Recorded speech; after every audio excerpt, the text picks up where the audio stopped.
Myanmar Junta Lanmina Bamo City Ngakthongnaba kanna honari. Kachin Independence Army amasung mahaki mapangchingna Junta Lanmigi Military Operation Command Kunmathoi Headquarter da Landarakhtuna Kachin State ki khwaidagi chawba anisoba city ama oriba Bamo bo khudum chanaba honariba adu Myanmar Junta Lanmina akanba mawongda ngakthongnaba honari. Junta Lanmina City asida leiriba makoigi headquarter asi ithani rebel tingi makuta takidanaba airstrike drone amasung bhong kapsinduna landa chathari hairi. Kachin Independence Army ki wangang loi Colonel Nobuna military junta ki lanmi singna transport helicopter sizinaduna Y12 amasung Y8 ta leiba junta lanmi ki headquarters singda jinjang amasung atai polam cheng numit khudingi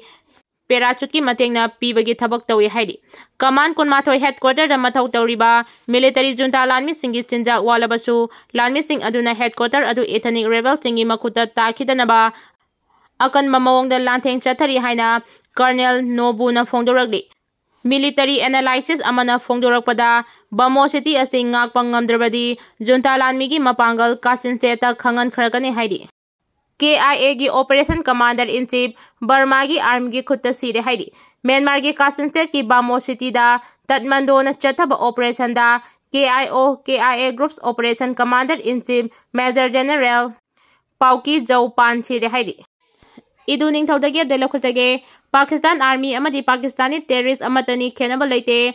AI Jahira gi report amagi matung ina Pakistan gi ISPR gi spokesperson Chaudhuri na phongdorakpagi matung ina India gi Operation Sindur na mafam tarukta airstrike tawrakpadagi Pakistani miyoi kuntaruk haskre aduga nimfutaruk na asopan nangkre hairi. India na di miyoi yangkai humpugi mathakta siramlagani haina claim tawri asiba amadi asokpa Jais terrorist singna Pakistan Army stimna hospital da chatlaga yengsunki Muraikta leiba Lanskar headquarter da Pakistani Army officer sing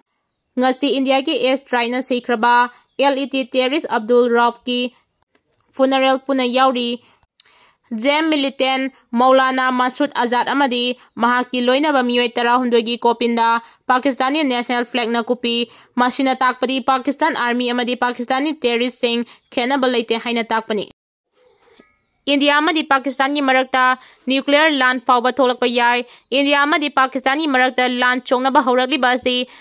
kanchilaklagadi leibak ani ki marakta nuclear ki lan fawba tholakpa yabagi akiba lei haina America gi expert singna phongdorakli.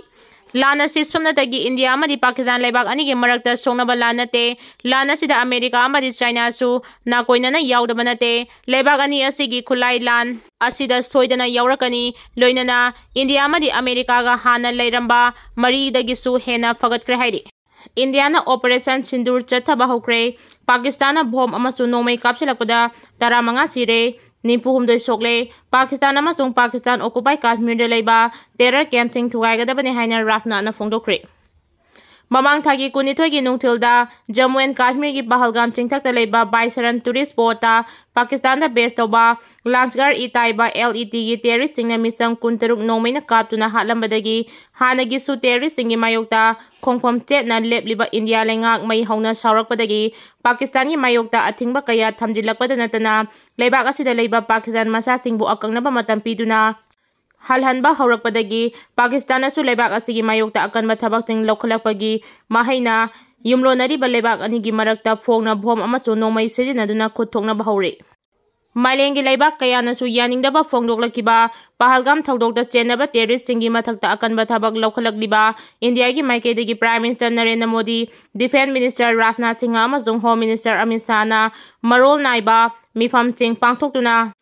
ngarang ahingdagi Pakistan gi terrorist singi mayokta leibak asiga ngamkhai tainariba line of control LOC amasung international border paringda ngarangdagi Operation Sindur chathaba hokibani.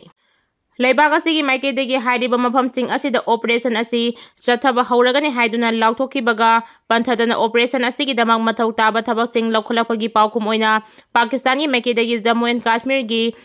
Punch amadi Tanda region da akan mamawongda ngarang numidang athengbadagi hauratuna bom amasu nomai kapsinba haurakibani. Masi paukum oina Operation Sindur gi makhada ngarang numidang amasu ngasi ayuki lonaba nongyai matung pung 1:05 rom tarakpadagi leibak asigi maikeidagi su Pakistan da base toba terrorist group sing oiriba Jaish-e-Mohammed Hizbul Mujahideen amasung Lansgar itaibagi camp singda minute 15 rom leptana attack tawki. Operation asigi paukhum oina Pakistan gi maikidagi LOC amasung Jammu Kashmir ki mafam kharada akanba attack chatharakibada mafamsing asida leiba yum kaya akai atoi thoki manghan tagalaba yumsing asigi masak amasung yumsing asida panba thongnau ting glass ting mapai oina paiduna leiba ngasi ayuk theinaki Pakistan gi maikidagi ahan boina lebak asi tamna khut thoknari khibadu makhoigi